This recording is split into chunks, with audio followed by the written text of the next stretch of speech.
Assalamualaikum warahmatullahi wabarakatuh. Saya Nur Fahadin akan menjelaskan fakta-fakta tentang kuil Apollo Epicurus atau yang disebut juga Oracle Delphi. Kuil Apollo atau Oracle Delphi terletak di lereng gunung terpencil di Peloponnese. Kuil Apollo Epicurus di Basai adalah kuil Yunani yang terawat baik dan tidak biasa. Kuil itu dibangun di suatu tempat antara 450 dan 400 sebelum Masehi. Kuil ini sejajar utara dan selatan, berbeda dengan sebagian besar kuil Yunani yang sejajar timur dan barat.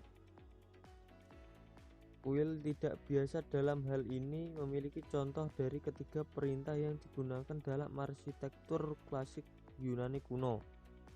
Berbentuk kolom Doric Ionic peristyle, sementara kolom dukungan teras dan kolom Korintus fitur di pedalaman. Kuil Apollo Epicurus saat ini tercakup dalam tenda untuk melindungi reruntuhan dari unsur-unsur. Kuil Apollo atau disebut Oracle Delphi adalah sebuah oracle terkenal yang dilindungi oleh dewa Apollo. Mereka terdiri dari imam-imam wanita yang bertugas di kuil dewa Apollo di kota Delphi atau Delphi, yang terletak di lereng gunung Parnassus di bawah mata air Kastalin Spring. Kota Delphi sendiri disebut-sebut oleh bangsa Yunani sebagai pusat dari tata surya. Dianggap sebagai salah satu situs arkeologi yang paling penting di Yunani. Tempat suci Delphi, oracle kuno yang terkenal, terletak di kaki gunung Parnassus dan merupakan pusat budaya dan agama utamanya pada masanya. Didedikasikan untuk dewa Apollo, tempat suci Delphi adalah rumah bagi oracle terkenal yang memberikan prediksi kepada orang-orang dan otoritas kuno, dan itu dianggap sebagai pusat dunia. Menurut mitologi, itu adalah titik di mana dua elang, satu dari timur dan yang lain dari barat, yang dikirim oleh Zeus bertemu. Sejarah tempat kudus dapat ditelusuri kembali ke mitos-mitos kuno yang menyatakan bahwa tempat itu adalah sarang ular berbahaya bernama Python yang dibunuh oleh Apollo. Delphi juga rumah bagi pertandingan Pythian, kompetisi kuno yang berlangsung setiap 4 tahun untuk menghormati Apollo.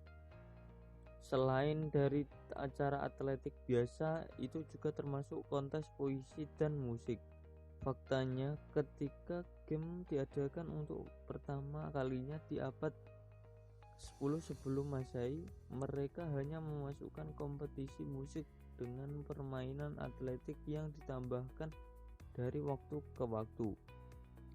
The Pythian Games benar-benar berhenti pada abad ke-6.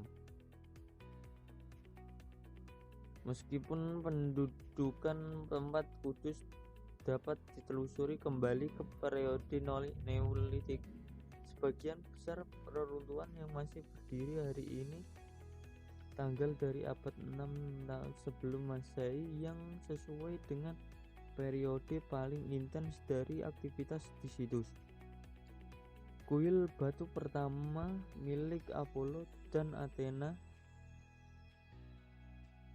dibangun menjelang akhir abad ke-10 sebelum Masehi. Catatan sastra bahwa arkeologi menunjukkan bahwa dewa-dewa lain termasuk Artemis, Poseidon, Dionysus, dan Hermes juga terkait dengan tempat.